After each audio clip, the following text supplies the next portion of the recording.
In a move that sent shockwaves through South Africa's political landscape, KwaZulu-Natal's top police officer, General Nalonla Mkhwanazi, held a stunning media briefing on July 8, 2025. He didn't just hint at wrongdoing. He directly accused his own superior, the Minister of Police, Senzo Mchunu, of serious corruption and interference. This wasn't a quiet whisper or an anonymous leak. It was a public declaration from a high-ranking official, placing his career and reputation on the line. The allegations were explosive, painting a damning picture of alleged betrayal at the highest levels of law enforcement, leaving the nation grappling with the implications of such a profound accusation. The air in the room was thick with tension as journalists scrambled to capture every word. The core of General Mkhwanazi's bombshell announcement revolved around the claim that Minister Mchunu was not fighting crime but was, in fact, enabling it. The general alleged that the minister had deep and troubling connections to known criminal syndicates operating within the province. This accusation goes far beyond simple incompetence. It suggests a deliberate subversion of the very justice system Mchunu is sworn to uphold. Mkhwanazi spoke with a measured but firm tone, suggesting that his decision to go public was a last resort, born out of a sense of duty to the people of South Africa and frustration with internal channels that had seemingly failed to address these grave concerns. The setting for this unprecedented event was a hastily arranged press conference, where the general stood before a sea of cameras and microphones. He detailed a pattern of behavior that, he argued, systematically undermined critical police work in a region already plagued by violence and political instability. Mkhwanazi's presentation was methodical, suggesting this was not an emotional outburst but a calculated move to bring hidden matters into the light of public scrutiny. He made it clear that he was fully aware of the potential consequences of his actions but felt compelled to speak out for the sake of justice and the integrity of the South African Police Service. This public accusation has thrown the entire police ministry into turmoil, creating a crisis of confidence that reaches the highest office in the country. It pits a provincial police chief against a national minister, a battle rarely seen played out in the open. For ordinary citizens, especially those in KwaZulu-Natal who live with the daily reality of violent crime, the allegations are deeply unsettling. They raise fundamental questions about who is truly in charge of their safety, and whether the individuals tasked with protecting them can be trusted. The nation now watches and waits, demanding clarity and accountability from its leaders in this unfolding drama. One of the most specific and damaging pieces of evidence presented by General Mkhwanazi concerned a specialized police task force. This unit was established in 2018 with a clear mandate to investigate the spate of political killings that have long haunted KwaZulu-Natal. According to the general, this task force was making significant progress, uncovering sensitive information that allegedly linked prominent political figures and high-ranking police officers to a powerful drug cartel. Just as the unit was closing in on key suspects, Mkhwanazi claimed that Minister Mchunu personally intervened and orchestrated its sudden disbandment, effectively halting these critical investigations in their tracks and protecting powerful interests. The interference didn't stop with simply dissolving the unit. General Mkhwanazi provided a startling detail about the case files themselves. He alleged that in March 2025, on the direct instruction of Minister Mchunu, a total of 121 sensitive case dockets were physically removed from the task force's possession. This action reportedly bypassed all normal protocols, including the authority of the National Police Commissioner. Mkhwanazi emphasized that these were not cold cases. He claimed that arrests were imminent in at least 5 of them. Since their removal, these files have allegedly vanished into a bureaucratic black hole, with no further progress reported, leaving victims and their families without hope for justice. The connection to Minister Mchunu, as laid out by the general, is direct and unambiguous. The allegation is that the minister used his executive power not to support police work, but to obstruct it precisely when it threatened to expose his alleged associates. By dismantling the task force and seizing its files, the minister is accused of creating a shield for criminals operating within political and police circles.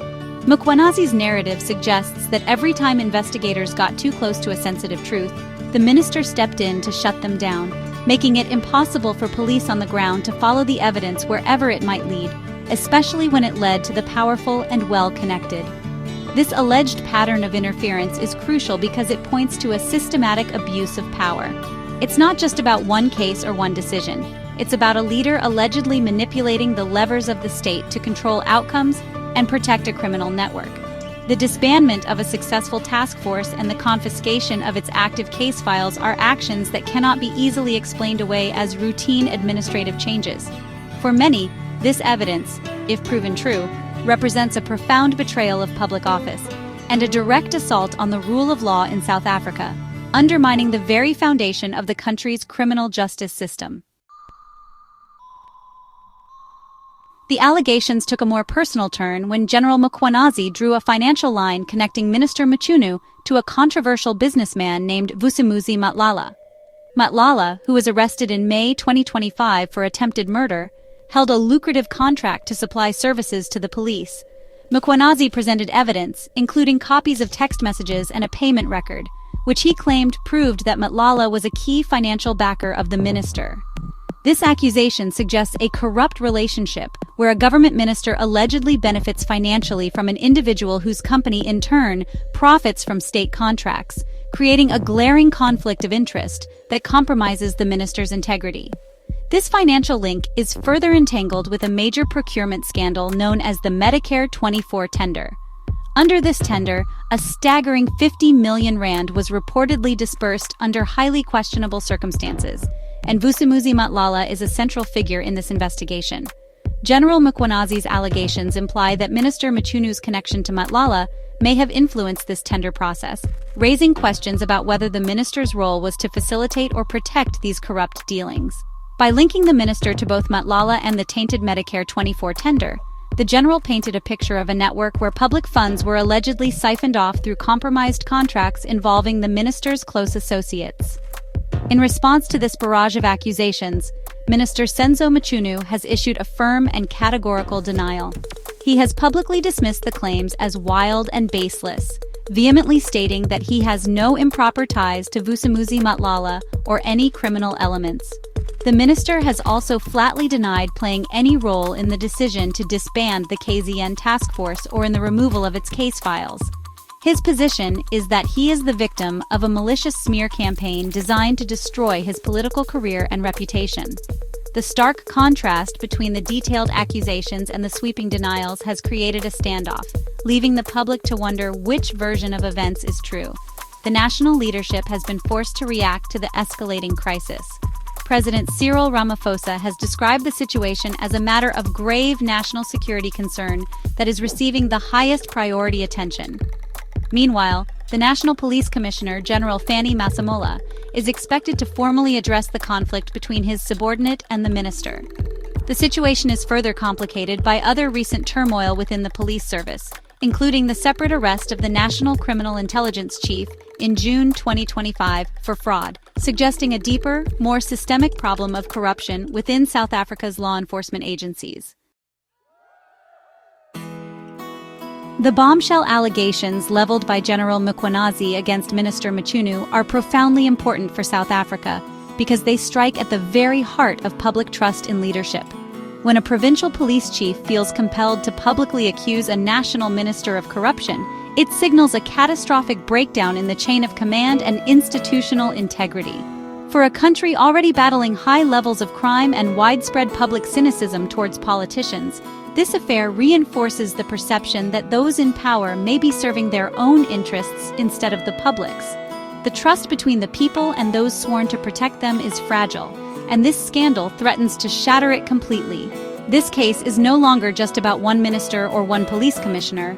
It has become a litmus test for South Africa's democratic institutions and their ability to uphold accountability. Civil society has been swift to react, with activists like Ian Cameron publicly calling for Minister Mchunu to provide a full, transparent, and detailed response to each specific allegation.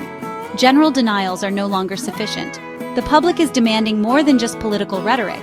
They want to see concrete evidence, thorough investigations, and real consequences if wrongdoing is proven. The demand is for transparency, not secrecy, and for accountability, not impunity. Regardless of how high up the ladder the investigation must go, the outcome of this case will have lasting implications for the nation's faith in its entire governance structure. If the allegations are swept under the rug or dismissed without a credible and independent investigation, it will send a devastating message that the powerful are above the law. However, if the matter is handled with the transparency and seriousness it deserves, it could present an opportunity to reinforce the principle that no one is immune from accountability. How President Ramaphosa and the justice system navigate this crisis will be watched closely by all South Africans and the international community as a measure of the country's commitment to fighting corruption. Ultimately, this is a story about the critical importance of integrity in public office.